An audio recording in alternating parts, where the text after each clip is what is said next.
Hey everybody, how y'all doing? This is George Herrera with the Queens home team at Keller Williams Realty. And I'm Abigail. And that's my wife there, Abigail Herrera with the Queens home team also. Thanks for tuning in. This is Real Talk with QHT. Today we're going to be covering selling a co-op and everything you need to know about selling a co-op. And there was a time when Abby and myself, we were known as the king and queens of co-ops when we first started. So we'll have a lot of good information to share with you here. And we'd like to say, too, right now it's March 23rd, 2020, and we want to record that. We want to make it on record that during this time we're actually experiencing the coronavirus. Yes. And so we've been wanting to put a library of good information since we've been in the business for over 10 years now.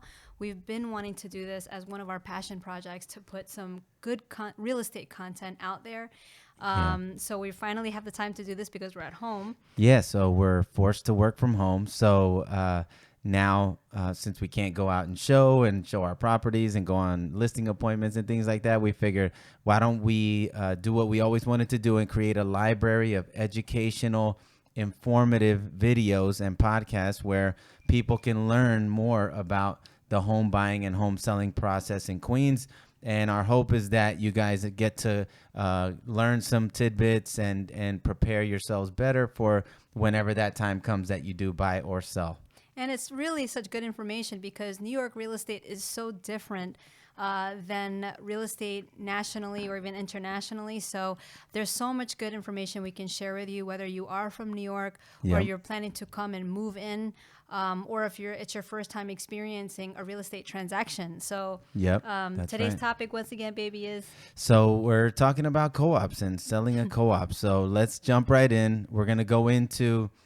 first thing, let's talk about the process of selling a co-op. And let's just, I guess to start, what would you say, baby, the first thing that if I'm a co-op owner, I live in Queens, and I'm thinking of selling, what's the first thing they should even be thinking about when they're thinking of selling? The first thing you want to do is make sure you contact a great real estate agent. Mm-hmm. I guess it's still like residential. You would still want the valuation, right? You need that first. Yes, you really need not only the valuation, but you must understand that selling a co-op is not easy, and you need someone that's very experienced to help navigate you through the entire process. Yep. So that would be my first suggestion. Obviously you want to do your due diligence and find a reputable real estate agent or a reputable real estate team. And interview. So yeah, I guess this is really your first step. Like even when you're selling a house, your first step is to interview some agents, and you're going to start fielding them. Now, the difference with a co-op is that what you really need to look for is someone who has experience selling co-ops. So you can look on Zillow. You might go and look at the top reviewed agents, or you might look at the agent with the most sales, or get referred by a cousin or a family member to use an agent.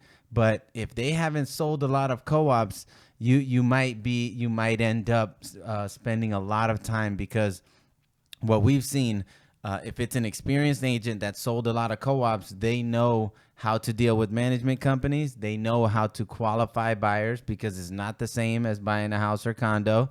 And they know how to go about the whole process with the management company and board and the whole thing, so that you can actually increase your chances of getting approved by the board. Yes. When we've seen residential agents take on co-op listings, a lot of times they come to us in the office and they ask us, what does this mean? What do I need to do here? The application says this, how should I be qualifying these buyers? And so when you're interviewing agents, I would say the main thing you want to know is, do you have experience in selling co-ops? And if they do, you should hear a lot of that experience come in when you're interviewing, right? So now we're moving fast forward here with people who contact us. Mm-hmm. And I do want to put it out there. I mean, we are really great at what we do.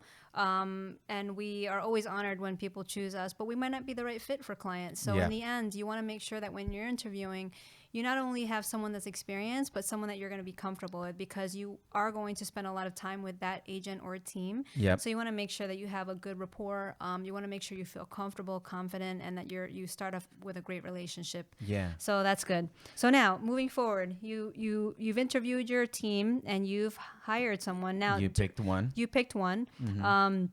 When you're selling a co-op apartment, there's a lot of factors involved. First, obviously, you want to understand the valuation of the co-op apartment, so that way you are pricing it strategically well. So that way you limit your days on market and finding a buyer. And here, All I right. guess there's some really good tips here that you can have. If you're a co-op owner, then this is something important that you can know. One thing you should know, okay, for going back to interviewing agents, is that when you're interviewing, you know, a lot of times we get people that ask us, have you sold co-ops in my building? Have you sold apartments in my building? And sometimes we have, sometimes we haven't, but that's not as important as being a co-op specialist. So they might not have sold a lot of co-ops in your building, but they've sold a lot of co-ops, and that's what you want. You want someone with the experience working with management companies and boards and vetting buyers, but doesn't necessarily have to be all sales in your building. Now, going to the value, something really important that you should know. When it comes to co-ops, bank appraisers, the co-ops that weigh the heaviest in appraisals are the co-ops in your building or in your development. So that's something important when the agent shows you comps, or when you're looking at recent sales to try to get an idea of the value. Whatever has sold in your building is going to be the comp or the comps that weigh the heaviest in a bank appraiser's report. And so you should have that in mind, because if there's a one bedroom, if you're selling a one bedroom, you have a one bedroom in your building that's sold for $320, but in nearby your building, all the buildings around you, they're selling in the fours.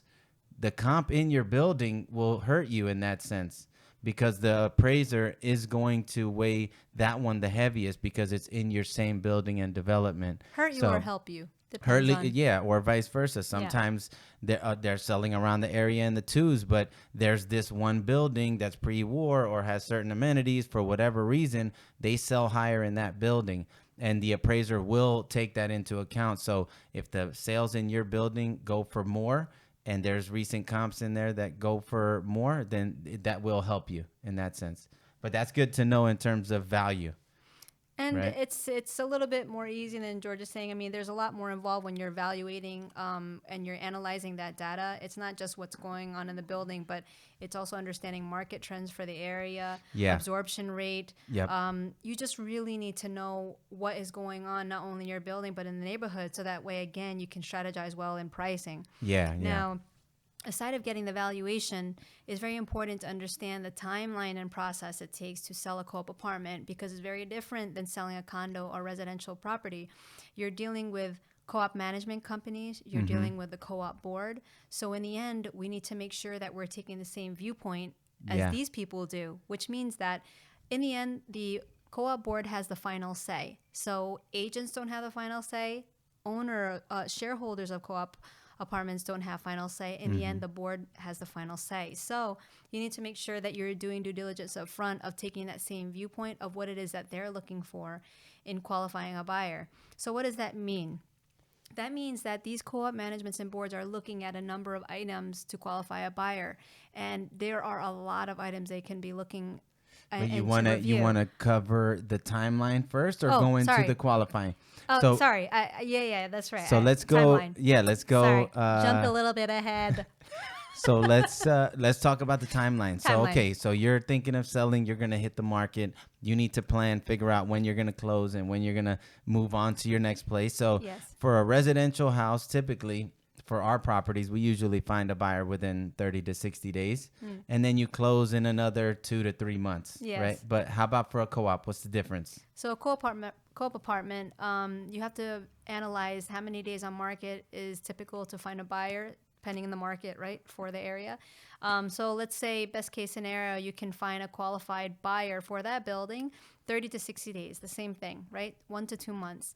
Now, and usually it is that, unless for some co-ops they do take longer. But that's why I say it depends on the market. Yeah, for sure. So again, you need someone to guide you on understanding because days on market. some co-ops can even have such a strict income requirement or DTI requirement that it actually leads to longer days on market. Or if some co-ops have a bad reputation or high maintenance, above average for the area, that can lead to longer days on market. So once but in again, general, that's why really you need to, we can't answer how many days on market to find the buyer because it really depends on the market. If you're looking at this video 5 years from now, we are very well going to be in a different market than we are today. So again, you need but generally navigation from your speaking, agent. So now 30 to 60 30 days, to 60 right? days, Yeah. right? Now the contract to closing process, you should expect at minimum 3 to 4 months, and it could be longer than that. And the reason why is if you're moving forward with a buyer that's taking a loan to purchase, the first 30 days, I would say 30 to 45 days, as a matter of fact, the buyer is working on completing their co-op application package, Yep. which if the buyer is taking a loan includes the commitment letter from the bank, as well as what's called Aztec and recognition agreements. Yep. And so all of those items complete all the items that are required in the application package, including the commitment and Aztec and recognition agreements, are all part of completing it. Now, Yeah. once you've completed the package, you have to sit with your agent to make sure that the package is in fact complete. And once it is in fact complete, then the package gets submitted to the management company. Yeah. Now, generally, the management company takes a minimum of 30 days to review the co-op application package. Yeah. Minimum. Now, once you pass that point, the application package then gets submitted to the to the co-op board. Now, depending on when the co-op board meets, will that also depend on the timeline. So the co-op board has Yeah. to review the package, and once they review it and they grant an interview, now they have to call you in for an interview. Yeah. And Right. so whenever we tell co-op sellers this, sometimes they might feel like it's unrealistic. Why would it take so long? But the times that we've had a co-op close in less than 3 months, we could count on one hand. Yeah. And we've sold over 400 properties. So Yes. it's just what you need is a realistic expectation. So Yes. once you find your buyer and go into contract, chances are they're going to be taking a loan. And at minimum 3 months, the fastest, and that's a fast one. So let 3 me to go, 4 months, Let me go right? back to that. So now Yeah. the application package is with the board. They grant an interview. Now the buyer will come in for an interview. Best case of the scenario is that the buyer gets approved by the board. Yeah. Now the application package has to be stamped with approval, which then gets sent back to the management company. From that point, the bank has to work on clearance. Yep. Once that's issued, then the closing has to be scheduled with multiple parties. So once Yeah. it's scheduled, now you make it to the closing table and you've officially closed. Yeah. Now it's a lot easier for us to talk about this, but the timeline is really, and it's not to scare anyone, it's just to be realistic of what to expect so you can plan out your And goals yeah, and timeline. and I guess if you're thinking of selling, it's good for you to have these as expectations. So Yes. let's talk about maybe we could talk about some of the things that cause delays. So let's say in the beginning you go into contract. So the first part is getting the commitment, which you got to get the appraisal done. The buyer has to submit all their paperwork. Sometimes they delay on that side. Sometimes the appraisal can get delayed. But once you get everything done, you get the commitment. Now you can finalize the application packet, right? Application packets can vary. Some are really big, right? Some are really extensive applications. Some are more simple. But either way, usually there's always an application packet you have to fill out. On our team, we call the buyer in, whether it's our buyer or not, to come meet with our transaction manager. And she reviews the entire application packet with them, because there are some co-ops that if there's one thing that's wrong, it gets sent back. they'll just send it back to you. They're not even reviewing it. Yeah. And so you have to make sure you follow their instructions. You do it exactly how they want you to do it, because if something's off, they send it back. Now you're, again, putting it all back together. So Yeah. that also, getting your application in. Once it gets submitted, like Abby mentioned, the co-op boards only meet certain times a month to review applications. Some co-ops only do two interviews a month.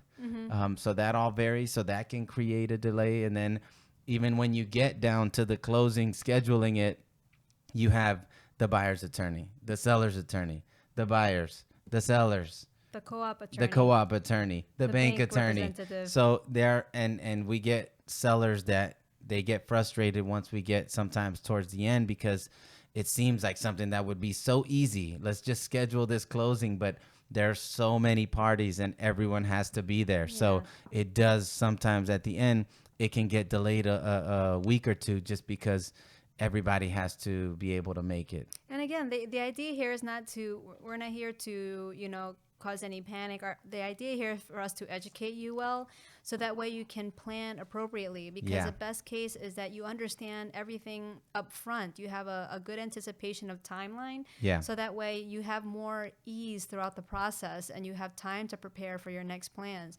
So it's really important to understand a realistic expectation and be open to hearing that and understanding that and preparing for your goals, not only to sell, but where are you going next? Yep.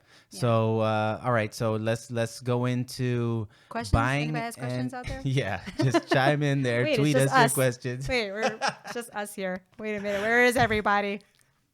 Are you out there? So, all right. So let's jump in. Why don't you give our listeners some advice on buying and selling? You're selling a co-op, and usually co-op sellers are move-up buyers. They're usually moving up to a house somewhere. So you're selling a co-op. You want to buy a property. What's your advice there? You're selling a co-op and you want to buy a property. And same time. So they're selling the co-op, but I want to sell and I want to buy a property. You really have to have plan A, plan B, and a worst case scenario, plan C. And the reason why I say that is because timing of selling and buying at the same time, in our experience, many times causes stress for a client. And because there's so many factors that are involved that are out of your control, because you're dealing with four parties essentially. So you're dealing with you as a seller, you're dealing with your buyer. Now you're buying another property that seller is selling. So you have essentially four parties. You on two sides, and then the other two. So you have to have a plan A of timing everything out. Now, for some reason, there's time restrictions where you have to close. Let's say you made it all to the finish line, and the property that looking to your buy is even not ready to close as of yet. You have to figure out an option. What does that mean? Does that mean that maybe you have options to stay at a hotel in between? Mm-hmm.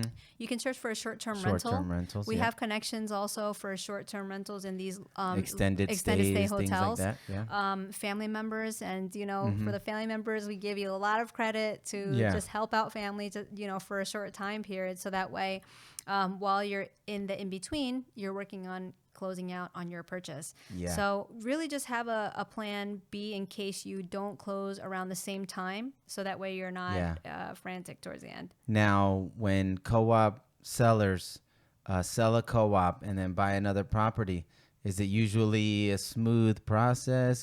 Can it get a little hectic? It can get hectic, and that's why I say you have to have a plan A, B, and plan C. Yeah. Whatever that looks like. I can't answer that for you. So, what we always say is if you want to have the smoothest experience, the least hassle, it is to sell your apartment, close, move into either a rental or with family or some type of short-term extended stay, and then you do your house hunt on your own time so that you don't have to feel pressured into buying your next property. We always recommend that for because no matter what, whenever people buy and sell at the same time, 9 times out of 10 it becomes stressful. It's pressure. It's a lot of pressure, and no matter what, especially if you're selling a co-op, no matter what, if you're buying a house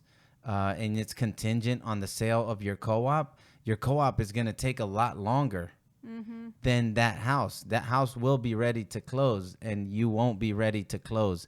And so we end up seeing a lot of sellers on the other side, on the buying side, that give a lot of pressure to our sellers when they're selling because their co-op isn't closing yet anytime soon.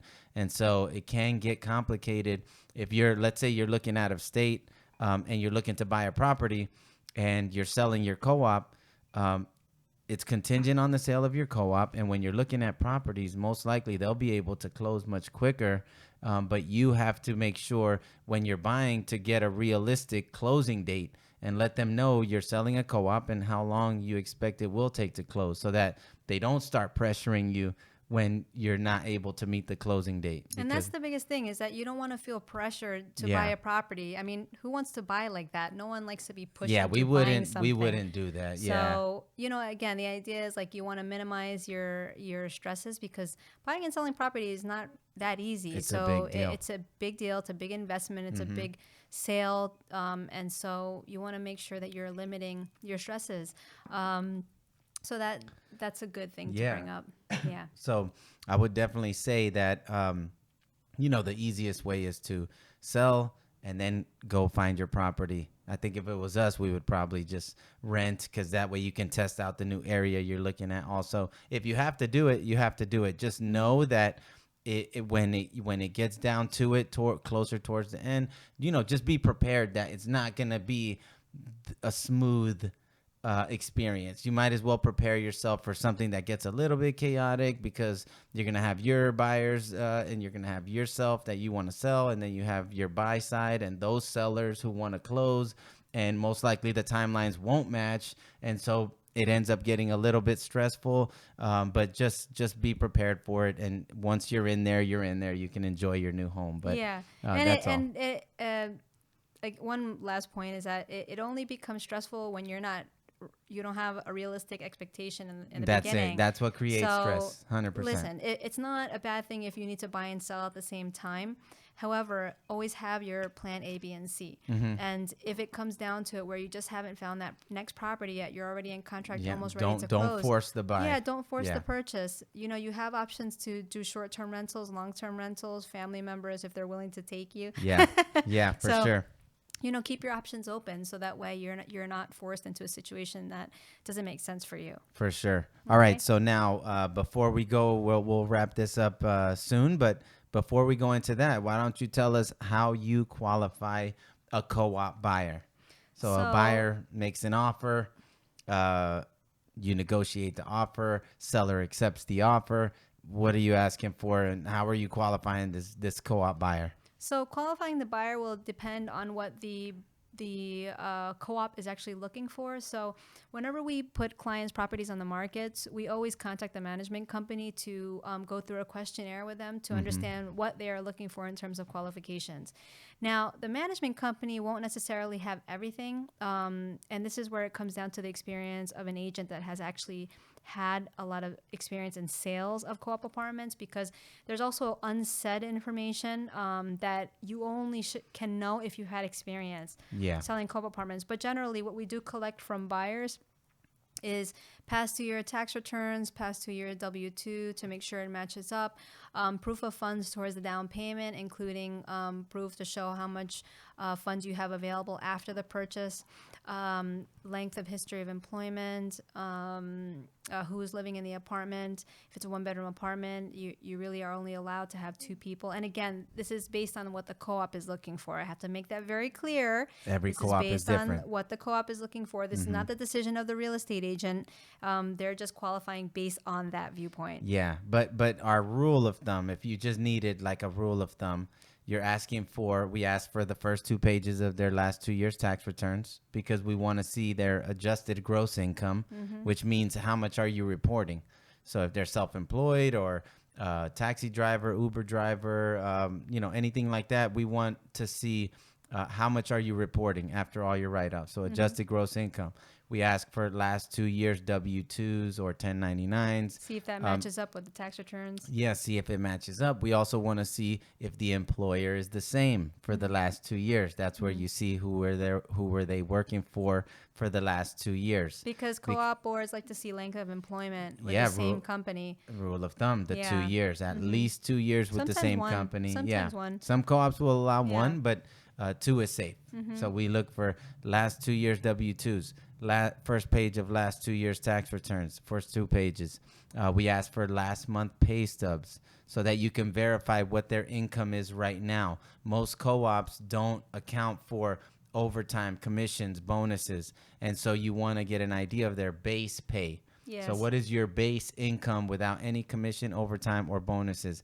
And when you look at the pay stub, you'll be able to tell if they're, or the pay stubs, you'll be able to tell if they're paid bi-weekly or bi-monthly. Once you have that, you look at, take out the overtime, commission, bonuses, make sure it's just the base pay, and you can get an idea of the annual income. And once you get their annual income, we also ask for a full credit report. The full credit report is to see, obviously, the score, see if they have any collections, any bankruptcies, any negative items like that. And then we'll also calculate their debt to income ratio, which is huge for co-ops. And that includes the potential monthly mortgage you're taking in, plus the maintenance. And any recurring debts. Yes, recurring loan debts payments that are listed on the credit report. Yeah. So there's really a lot you Length have of to look employment, into. yeah. And again, it's also case by case is based on the building, because each building is independent. So some co-ops have, there's some buildings that have a debt to income ratio requirement of 28%. Some have 30%. Some don't have a debt to income ratio requirement, but they have an income requirement. So it really all varies. But no matter what, we always are looking at the tax returns, pay stubs, W-2s, their credit report, and we're getting an idea of who they work for, what they do, and how long they've been doing it. That usually is kind of gives you a breakdown of what you're looking for in terms of qualifications. And if there's any red flags or anything that we think might raise a concern with a management company or a board, then that's what we talk to our sellers about, and we just let them know. Yeah. And again, putting it out there, this is the co-op board and management company's ways of thinking, not the real estate. So and something important, different. I guess, is what about the difference there? Management company and board. What's the difference? Because somebody listening might not know. What I thought it was just a board. I thought I could get just rejected by a board. So a management company assists in managing the project, which is the development. Now they also assist in a lot of different items, but one area they do have someone in charge of resale transactions, meaning someone looking to sell or buy into an apartment. And then the co-op board, these are owners in a building that are part of the board of directors. So they're there to also help govern what's going on in the building, help to protect the building's interests. So these have been appointed by the shareholders. The people that are also owners, they've been appointed to represent as the co-op board of directors, to represent the rest of the shareholders. And this is also why it's important you have to attend the meetings so you understand what's going on every year. And you also have a decision in who you'd like to appoint as your representation of the development. So I guess to for you to understand it simply, right, the management company is a company that's hired by the co-op in order to manage the building. Right? They're not shareholders. Yes, correct. And did I say that? I didn't say that, right? No, not at all. Okay. And the co-op board, those are shareholders. The board are your fellow shareholders. So they're the ones that reject or accept. So usually the front line of defense is the management company, but the management company is they're not shareholders. They're just looking at the financial qualifications, if you meet all the requirements that they have. And if you meet it, you get approved there, and it gets submitted to the board. And the controversial part of co-ops with board rejections, that comes into the board aspect. So a co-op board, they can reject any buyer and not have to give a reason. Fortunately, that's how it is. But the co-op board, those are shareholders. And so they kind of use their own judgment along with the financials to make a decision. So hopefully this is not too confusing for you, because talking it out loud sounds very confusing. Yeah. Well, that we know what we're talking about, but if it sounds confusing for you, if you're a co-op owner, some of this should sound pretty, familiar, because you have a board, and unless you don't. But I got to tell you, we've met with so many home co-op shareholders that are selling apartments, and they just do their own thing, right? They don't know. And when they meet with us, it's like a sigh of relief, because they had no idea of these things. They might have been owners for many years. The ones I feel like are more familiar are shareholders that have bought maybe within the last 5 years. So they're familiar with what it looked like on the buying end. So now they just have to understand on the selling end. Yeah, I guess this just goes to, if you're a co-op owner, you definitely are better off getting an agent who has a lot of experience, because selling on your own, you might end up, there's a lot that goes into it. And the last thing you want is to get a board rejection, and that board rejection just starts you all over. Yeah. We don't get them that often, but when we do, it's terrible, because then you end up back to square one, and you're back on the market, and you're starting all over again. One of our lights just went out. So Yeah. we got a little bit darker is because the light, we were talking way too long Yeah. about co-ops. You see, it's complicated. Yeah, no, it's co-ops. This is, we could talk for days about co-ops. Just give us a call, Yeah.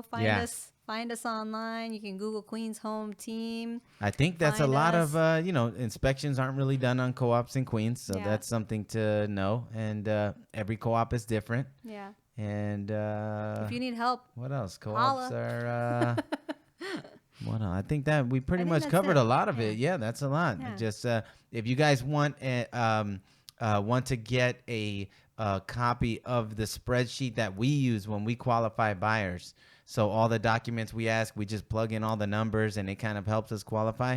If you want to get a copy of that, then you can reach us. You can reach out to us. Our link will be in the description. queenshometeam.com/help. Oh, I thought you were pointing down in our cups. Yeah. I think you are pointing down in our It's cups. in the cup right there. Yeah. And for By the the way, you have podcast a really, listeners, really good queenshometeam.com. voice. That's a great voice. You sound like you should be on the radio. Yeah, we're these are our brand new microphones, so hopefully the audio is nice and clear. Next time we're gonna have to bust a rhyme. Yeah. Just we have to put these mics to use. If they keep us in this house for any longer, we're gonna start just making recording albums. Yeah. Gonna record a lot of albums. So thanks for tuning in, guys. Real Talk with QHT. This episode was all about co-ops, more for sellers, for co-op owners, and what you should think about if you're thinking of selling a co-op. Oh, I'm sure buyers understood some good information in here Yeah, too. if you're thinking of buying a co-op, I mean, there was a lot of good There's a info lot there. of information in there. And so hopefully you got some insight there. Hopefully it gives you some little nuggets. And if you have any questions, you can always reach out to us, queenshometeam.com/help. And we'd be happy to assist you. This is Real Talk with QHT. We'll Real probably talk. Real Talk. Real. It's really, really talking. Real talk.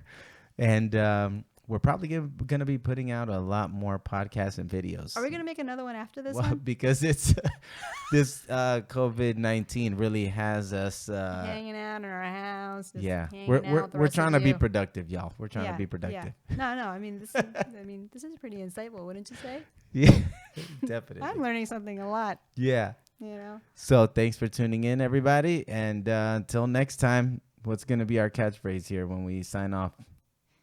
QHD? Oh, I don't know. Signing off. Thanks for tuning in, y'all. Thanks for tuning in, Take y'all. care. Peace. Bye.